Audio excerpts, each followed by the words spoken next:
Pourquoi être hérétique?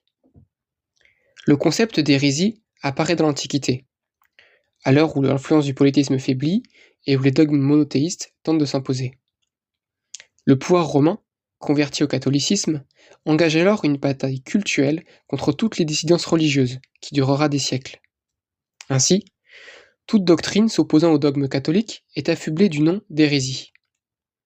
Pourtant, hérésis, en grec, signifie initialement « celui qui a choisi », c'est-à-dire celui qui pense librement. Le terme n'acquiert son sens péjoratif qu'à partir du IIe siècle, lorsqu'Irénée de Lyon écrit « Dénonciation et réfutation de la gnose au nom menteur », plus connu sous le nom de « Contre les hérésies ». Dès lors, le concept d'orthodoxie, conforme au dogme, fait son apparition, et les courants dits hétérodoxes sont déclarés hors la loi, marginalisés, pourchassés et persécutés.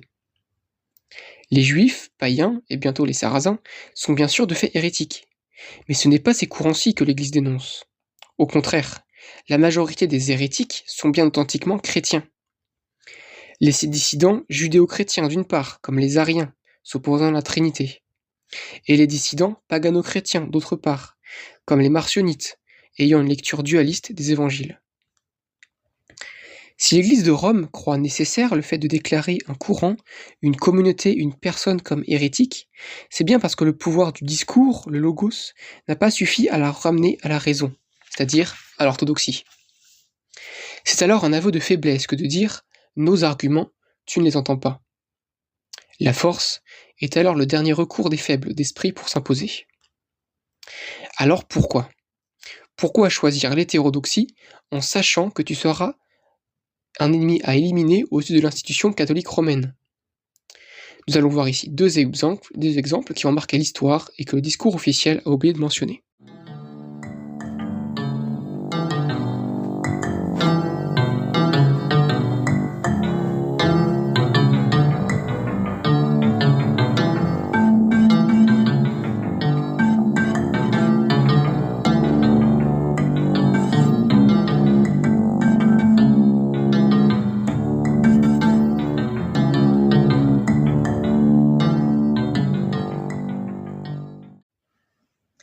L'union politique, les Wisigoths et l'arianisme homéen. D'abord peuple nomade et guerrier, les Wisigoths, sous la pression des peuples de l'Est, notamment les Huns, cherchent la protection de l'Empire romain. Sous l'influence du christianisme montant, les Goths, ainsi que d'autres peuples germains barbares, se convertissent à l'arianisme homéen, à leur religion d'État sous l'empereur Valens.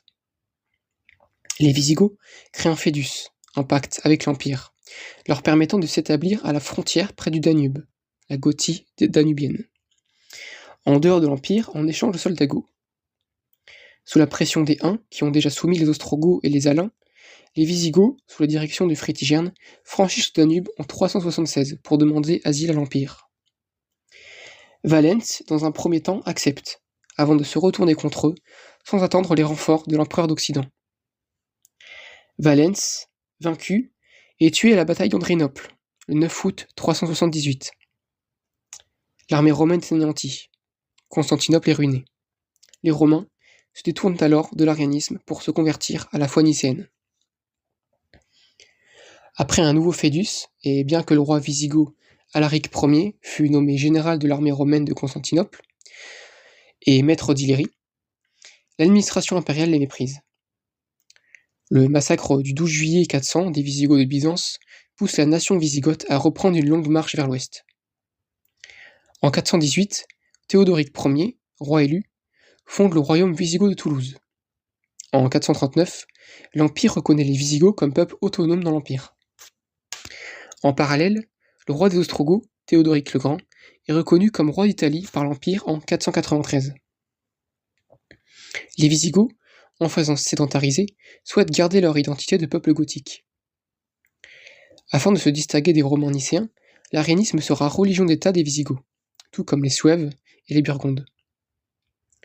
La traduction de la Bible en langue gothique, les pratiques religieuses encore grandement influencées par le paganisme et les églises ariennes distinctes des Nicéens permettent aux Goths d'entretenir leur culture.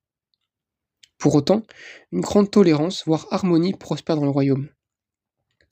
On encourage même les ariens à se marier avec des catholiques, pour renforcer l'union. Cette politique de paix interne, mais également extérieure, est en totale opposition avec la politique impériale romaine, pourchassant les hérétiques, ainsi que celle du franc Clovis, qui a soif de conquête. Après 169 ans de royaume arien, le roi wisigoth de Tolède, Récared, se convertit au catholicisme en 587, sous la pression des évêques d'Espagne. L'Église catholique pousse alors le roi à persécuter les ariens et les juifs. Cet événement signe la fin de la liberté de croyance dans le royaume, ainsi que dans toute l'Europe. Motivation religieuse. Le salut et les chrétiens cathares occitans. Depuis le XIe siècle, dans toute l'Europe, une nouvelle religion hétérodoxe prend de l'ampleur. Appelés cathares en Occident et bogomiles en Orient, ces chrétiens dualistes prêchent la parole du Christ. Ils prônent la non-violence absolue, seule voie vers le salut. Pour eux, le monde matériel est issu du diable, le démiurge, le Dieu décrit dans l'Ancien Testament, tandis que les esprits proviennent du seul vrai Dieu d'amour, celui du Nouveau Testament. Jean 8,44. Vous avez pour père le diable, et vous voulez accomplir les désirs de votre père. Il a été meurtrier dès le commencement, et il ne se tient pas dans la vérité, parce qu'il n'y a pas de vérité en lui. Lorsqu'il profère le mensonge, il parle de son propre fond, car il est menteur et le père du mensonge. Les cathares aspirent donc au retour à l'empyrée divin, c'est-à-dire à Dieu.